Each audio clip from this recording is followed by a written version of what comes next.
those campaigns that were focused on marketing targets very similar to yourself, college-age students, people of your income level and your status. So we'll discuss that as well. But I think this should be interesting for you because you're constantly getting marketed to whether you realize it or not. If you're using social media, you have people that are looking at your interest, they're targeting you, and they're coming after you as individuals, not just in groups anymore. And in terms of your background, Or, are you originally from the United States? Yes. Guys, listen up, please. Where did you grow up? San Francisco. Okay, ours from San Francisco. And what is your heritage? Right.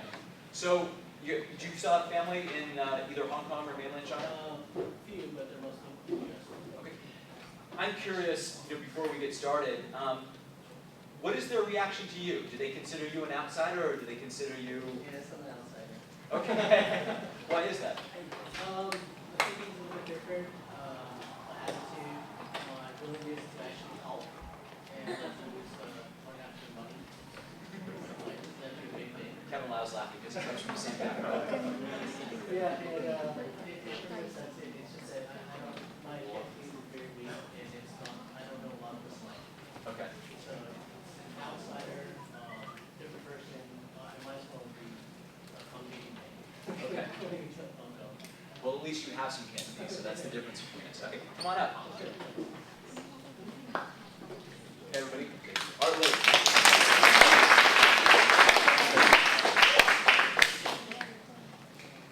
As I mentioned, Art has started his own digital marketing firm. And one of the things I was interested in just looking at your background on LinkedIn and everything, is that there seems to be kind of a relative ease in the barriers of entry to actually starting a business in Hong Kong. Right. Did you find that was the case in Yeah, I think the biggest thing is based on getting your visa. That's the biggest thing. I actually have met business owners who have started a business with a partner. They're here. Like from the US, I can come here for 3 months, then I can go to Macau for a day, come back, and then my visa resets. So other than the visa, that's the most important thing. Once you get the visa, then setting up business registration, it happens very quick. It happens in like 1 or 2 weeks. It's very quick. What was it that inspired you to come here, though? Well, if you look at the U.S. market, it's quite saturated. I'm in technology. And when you look at where the opportunities are, as far as where the supply and demand is for what I do, demand is high in Hong Kong, but supply is very low.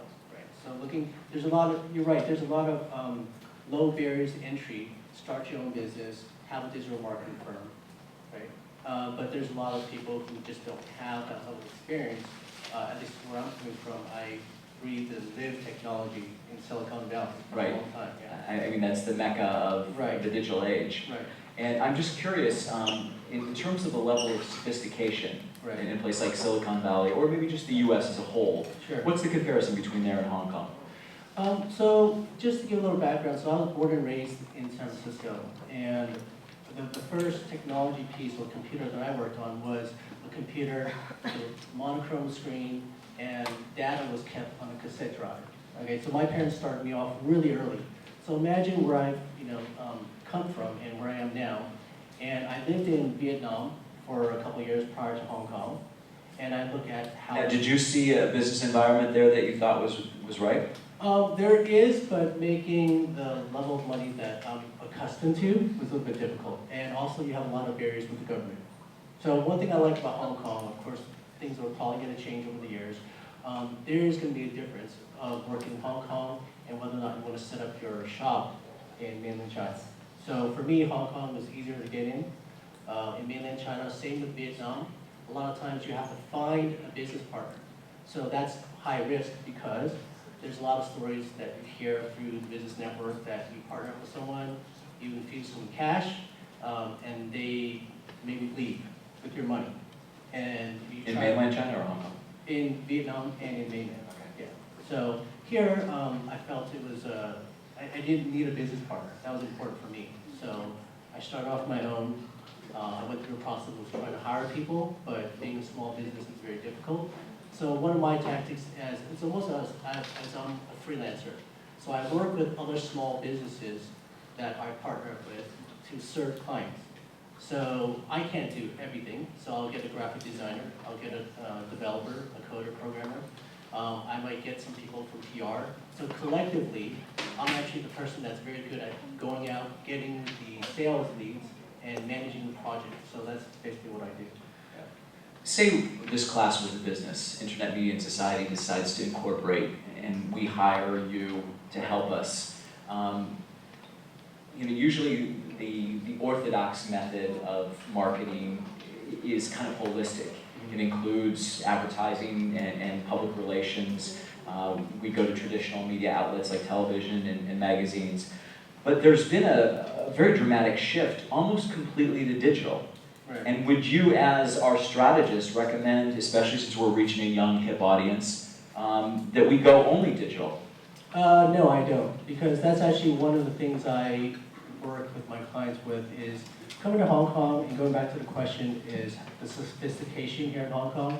I think a lot of the traditional, what we call mass media type communications still exist very much so in Hong Kong. Now, when you look out on the digital side, what's really happening is everything that used to happen through mass media is now happening on social. But it's more intimate, sharing stories one-on-one with people you know, and that's how it usually spreads. So instead of hoping that someone picks up your newspaper, hoping that someone turns on the TV to watch your TV program, you're actually hearing it from your friends. And that's what normally progresses. You hear from your friends, let's say about a TV show. Then it might pique your interest and you start watching the show. So that's where it actually gets more effective, and that's why everyone's very excited about it. So as far as moving all to digital, for me, one of the things that I've seen a lot of stats come out is that there's so many people on the mobile phones. Like someone posted a picture of a group of college students in a Starbucks. There's about 6 of them. And the caption was, "This is how the young Hong Kong community socializes." So basically they're in Starbucks and everyone's on their phone, right? So the argument can be made, yes, you go all digital, but not really, because it's still, whether you're online or offline, that relationship that you're building with that person, with that friend, it's a personal relationship. Some of it is online, some of it's offline. So from a marketer's point of view, how you want to reach those people, it's actually more of a one-to-one relationship way rather than me blasting or hoping that someone sees a banner ad and people get eyes on it. I have no idea who's looking at it. But when I tell people about it on social media, and more importantly, when they engage with me at the same time, that actually is more proof of that my message got across, right? So. Yeah, you have direct evidence, right? Exactly. I think what's been interesting too, we've had discussions about the Obama presidential campaign and other campaigns where, in some ways, individual voters receive solicitation somehow. And the same thing is happening on a commercial level in marketing. And I think some of us feel a little creeped out that our privacy is being violated sometimes when we get ads that are so directed towards us and our interests, and we're not exactly sure how that was ascertained. Now, we could put likes or our interests on a Facebook or Weibo page, but I know that I've received advertising sometimes based on messages that I've sent to someone. And if you could track for us how this happens, how you as marketers are able to capture that information and use it to come back to us, for point of purchase sales or simply just to get our attention for a certain product or services. Well, I'll note a couple examples. So I'll talk about Google. I don't know how many people here use Gmail for your email. But, how many people do? Okay. So I don't know if you know this, but Google will actually analyze the words that you use in your email, right? Certain keywords that pop up frequently, right? So what ends up happening is the ads that you see when you're using Google will show up based on the keywords that you use frequently or the things you talk about in your email. Sounds creepy, right? It sounds really creepy. But it's on their platform, and if you really look at the privacy rights and what they're able to do, I guess for the biggest part is whether or not they're selling your information. That's where people are getting freaked out with their personal information, right? But they're just pulling keywords, and that's acceptable. So that's how they serve up the ads, that's one way, okay? Now, how do you guys get that information? Are you buying it from them, or is it like a subscription base? How do you know, and how does that become valuable to you, considering that there's so many millions of people? And Right, who right. cares what keywords I use as opposed to? Right. So there's a lot of focus on using keywords for advertisements.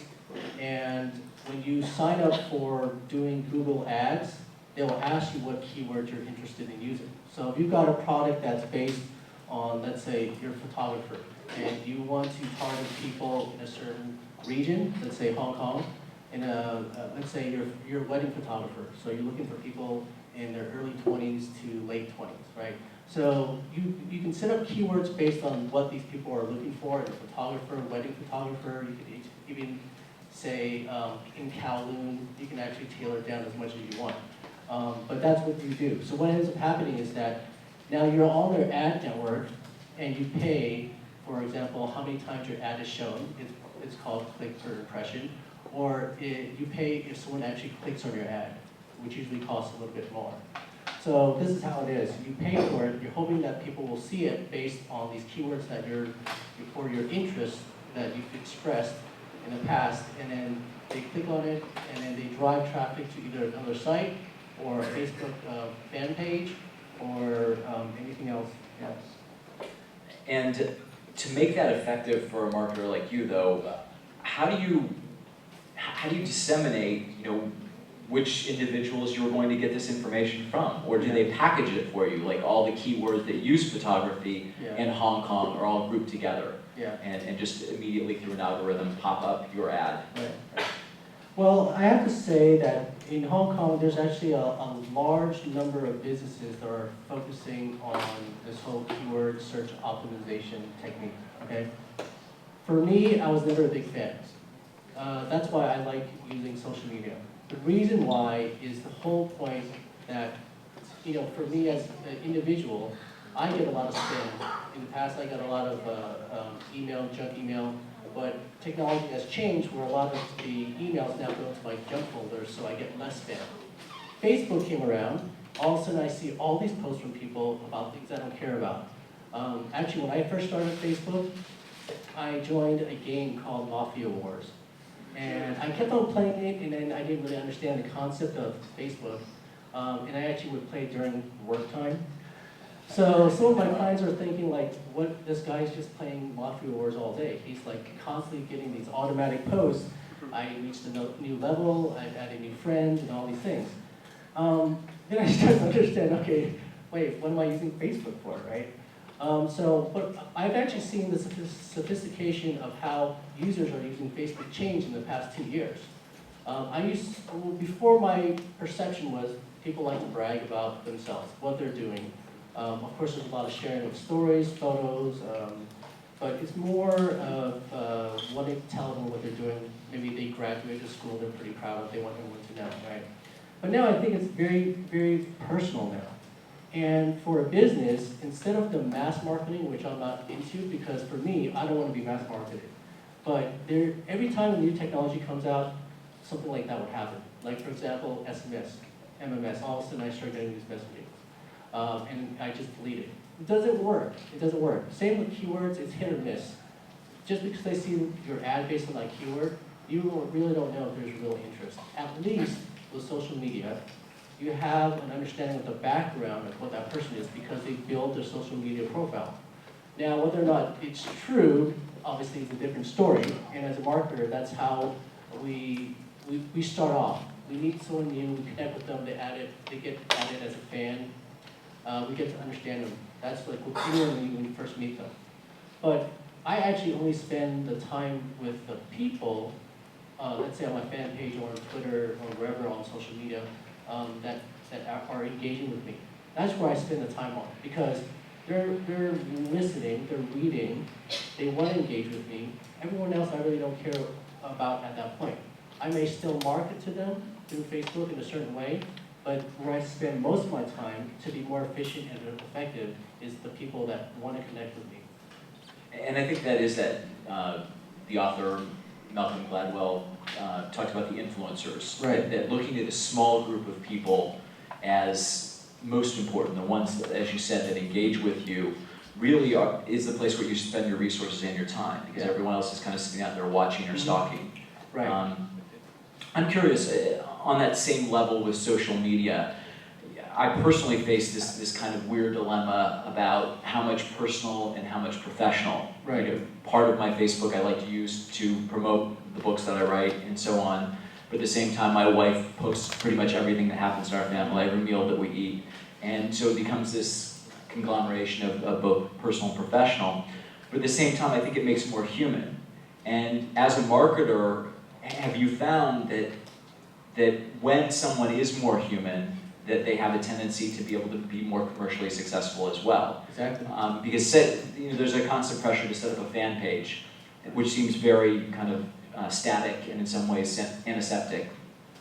But do we today, in order to do business, have to engage people as human beings? Yes, that's the whole thing of being social, right?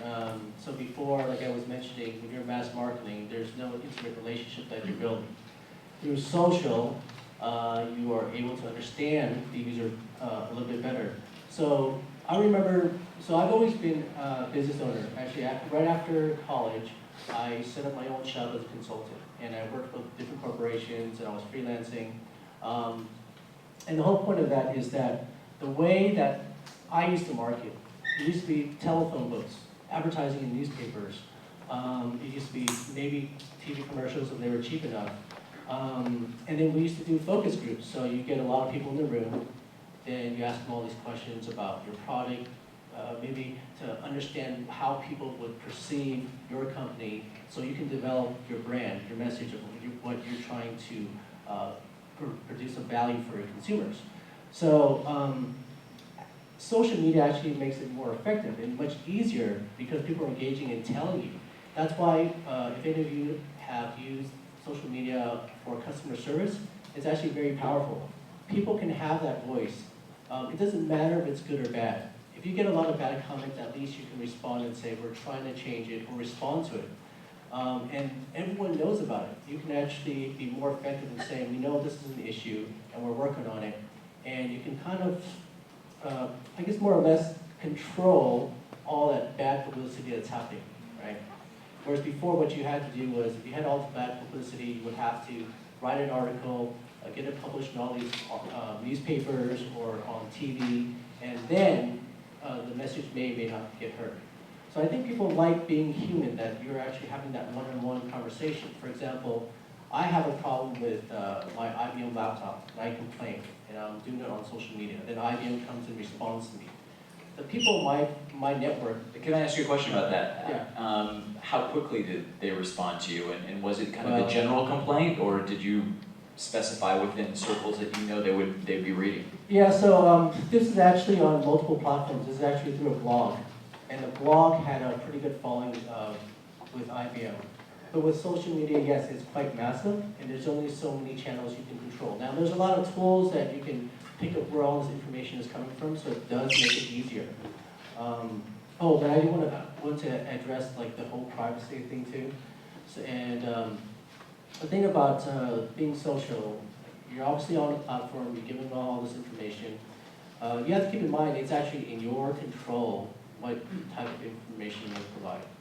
So I think for most technologists, if they always give the option to the end consumer that they have control, even though it's just a perception, that's actually what people want. So as an end consumer, if you're, like I forget that I signed up maybe for an email list, and all of a sudden I get some emails from people I've never heard of. I wanted to address that really quickly because besides the keywords and search engine optimizations and running with the ads, there are people who just collect emails and they'll sell it off to through a different advertising network, and they don't let you know. I mean, sometimes it's in very small print that says that we're collecting your emails and we're allowed to use it in any way we want. And one of the things that is always enticing when they do email list building, which we call it, is that they usually give you something for free. Oh, here's a ebook about starting up your own business. And if you really want the information, it's free. You give them your email address. But in the fine print, it says something a little bit different. Sell it. Right, exactly. So, yeah. One thing that's been kind of interesting too, though, is the development in social media. Both looking at the commercial perspectives, but also in terms of what you do have to offer them. I mean, there really is no free lunch, right? When you're offering information, and I think, especially for members of my class, their generation, privacy isn't a major concern. They don't think about it. They post pictures that might be a little bit compromising in some ways. Until you get older, you start to want to spool in those privacy issues. What should they be aware of as consumers in dealing with social media? What should perk up their ears and make them more cautious as they sign up for different sites or participate in different sites? Well, I think if you use a lot of the sites that are quite, so within social media, if you think about why people like a page and why you might like a page, a lot of times they have that function where it says, 10 of your friends like this page. So inherently, you kind of build this trust within your own friend circle on Facebook, right? So when you're going outside to a different website, that's why they're trying to tie in all these other socials. Now, that's one of the things that is a kind of perception thing. You might think the site is okay until all of a sudden the site, you find out the site is selling your information, right? What would be a good clue that that's happening? Someone complaining about it. I mean, actually, it's really hard to detect sometimes if someone's going to do something bad. Sometimes it's a disgruntled employee that does it. So you never know. I mean, I think with technology in general, there's always going to be security concerns. So there's certain things that you can do to make sure you protect yourself. There's obviously the information that's going to be important to you that you want to keep private. You need to think about what that is. Okay, for me, I do a lot of purchasing online, and what I do is I actually use the same credit card when I buy something. And the reason I use this credit card is because their customer service is very good at taking my complaints. Like if someone had stolen my information and they're starting to buy all the things online, they would refund me. They're very good at that. So that's the card I use. So where most people don't really think about it, they might set up all these different accounts, right, with different credit cards. So if you think also as far as, I don't know how many email accounts people usually have these days, I have many email accounts. I use a specific email account when I sign up for sites that I'm not quite familiar with. So if they spam me, it's not like my main one. It doesn't filter my personal email address. So there's controls that you can set in place to protect yourself.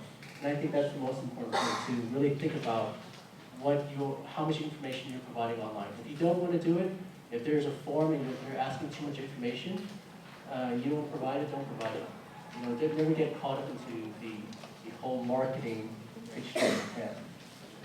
Are there some of the campaigns that you've worked on that have targeted students of this class's age? Yes. That maybe you could share with us and how you've both gathered information about them and how you marketed to them? Right. Okay. So I have a few slides I wanted to share. Let's talk about it.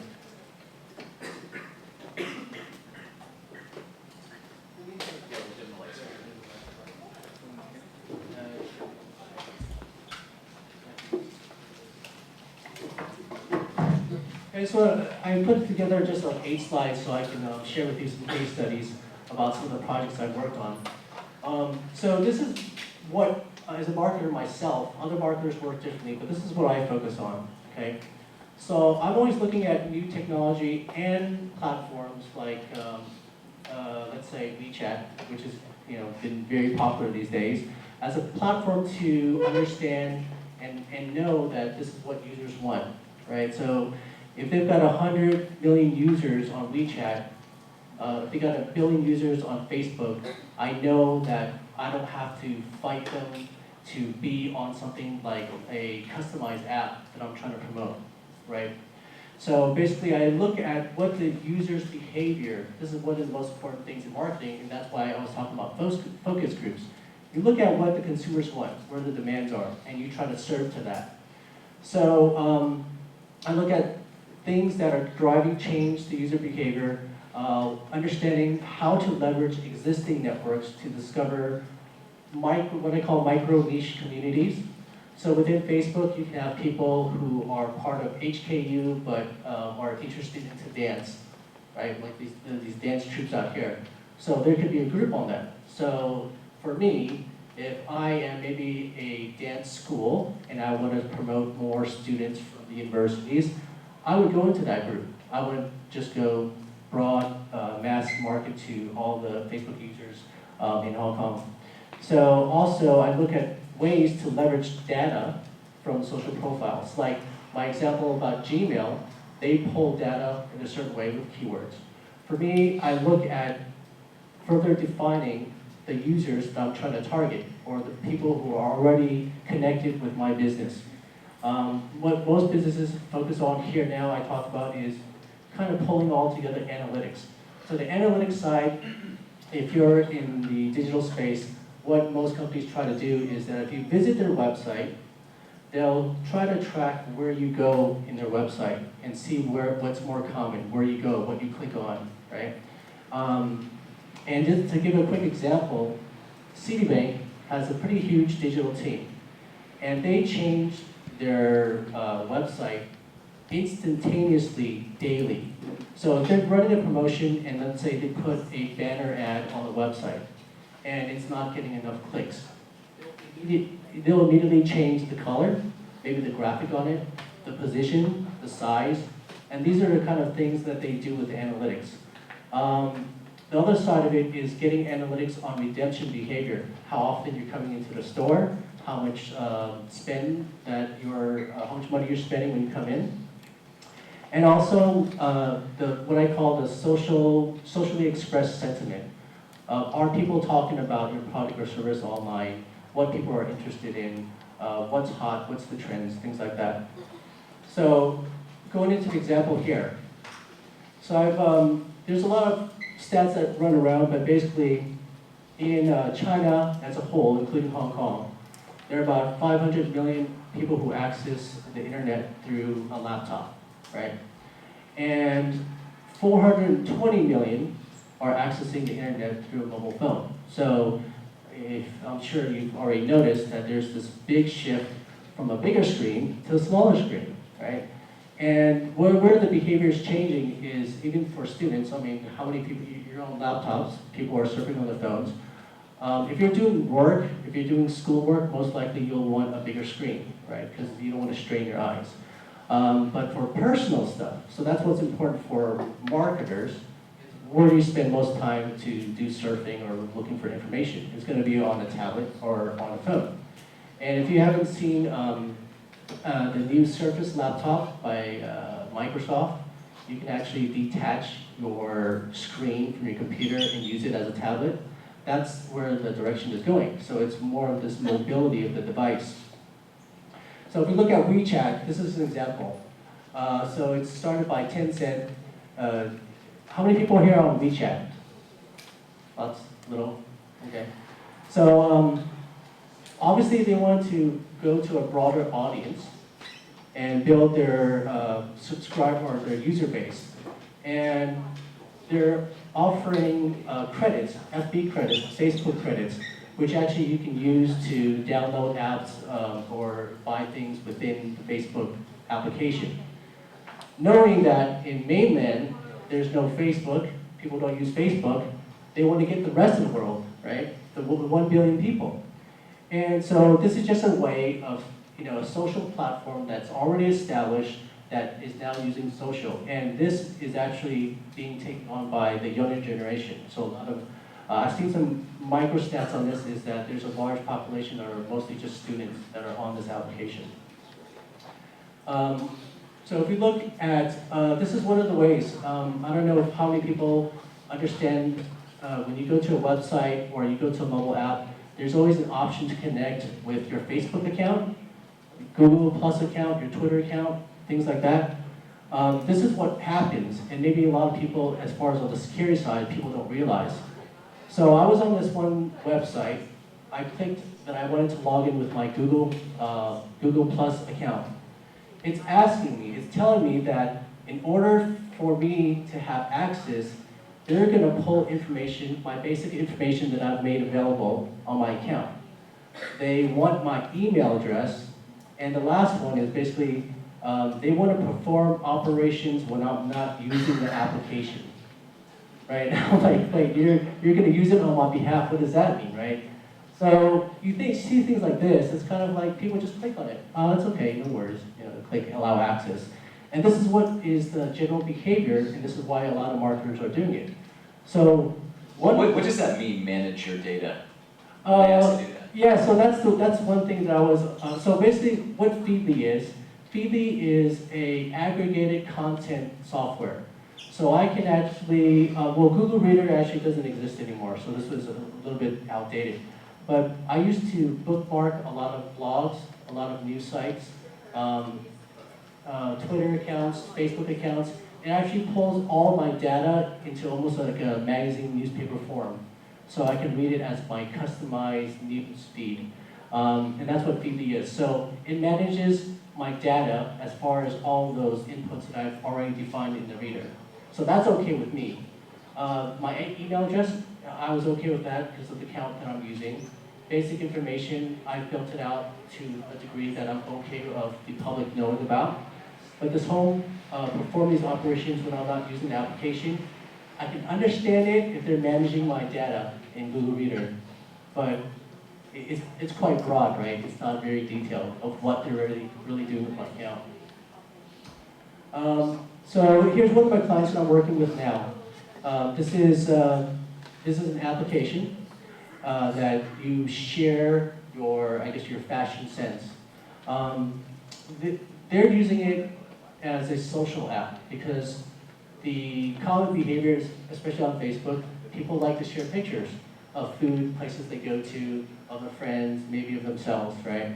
So what they're focusing on is college students, people all the way from 13 years old to maybe mid-30s. And they're mostly females, okay? Hardly any men on this platform. So it looks like it's free to use, right? So the draw is like, wow, it's a cool app. I can take a picture of my outfit today. You can tag it with the brands that you're wearing. And it's got a whole database of all these different brands. And then you can have your friends part of the community that also like it. So there's a lot of stuff that makes it fun to share this within that one community and not openly on Facebook. If you wanted to, you can push it out to Twitter and Facebook, okay? So what's the big deal? Why would a company spend so much money to develop this app and market it? Well, the end result is that one thing is it's a current user behavior that people are used to and people like doing, and there's a trend for the young market. So they built it, and they know that there's a demand for people wanting to have this experience. And in Japan, they very quickly grew to 30,000 users, and for them, it's a small number, they want more, but they focused on quality people. So they pulled in fashion bloggers, boutique or very small fashion designers, and small brands so they can help kind of promote their new designs on this platform. Now where the money comes in is basically, if you can imagine what's happening, right? If you kind of step back from a business point of view, you're getting many different looks that are now defining the fashion for a city, for a community. Now, if you think from a brand perspective, let's say I'm Coach, I can now understand how many people in Hong Kong in a specific area like a specific look, a bag, a type of bag, or a type of scarf or accessories, right? So that's the power of it because you can kind of see where the trends are going. Furthermore, when people are sharing, a lot of times people will also write bad things. Oh, that's a horrible purse, or I think it's too expensive, or I don't know where to purchase it. So all these interactions that happen on the mobile device within this community, the brands now can connect with them saying, hey, we have a store, we have it in stock here. It's a very nice way to not do mass marketing. You have a community of people who are already interested in not just in fashion, but people actually follow specific brands. So you do have a new product line that comes out, you push it out to the community, they get to see it, and they go to the store. So some of these applications, especially connected to social media, can be data traps. Yeah. They're fun to use, but they're looking to mine information. They're always data traps. But when you think about the biggest area that I was here, in the app space, as people are always creating some kind of games. Games on Facebook, games for the mobile phones. The first initial approach was a lot of those mobile advertisements, right, that pop up for maybe other games to download or from some other advertisers, right? So yeah, nothing's free. Right. There's always something that they're doing. And then a lot of these games now are doing the same thing. Connect with Facebook. They're pulling your information. You might not know this, but they're doing that. We have to start wrapping up because we have a debate, but I'd like to open it up for questions from our students, if that's Okay, good. yeah. Is there any questions?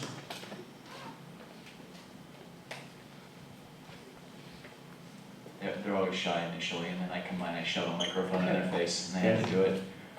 Any questions? Well, let's ask a question about does anyone really have any concerns over security, and if not, why that is? Because That's a great question. Are you guys in general worried about privacy or security in your use of the internet? Period. Raise your hand if you do have security concerns or privacy concerns. Yeah, what's your concern? You know that usually the applications on the Facebook requires you to, as you mentioned before, like using the account to maybe posting some posts on your behalf. Yes.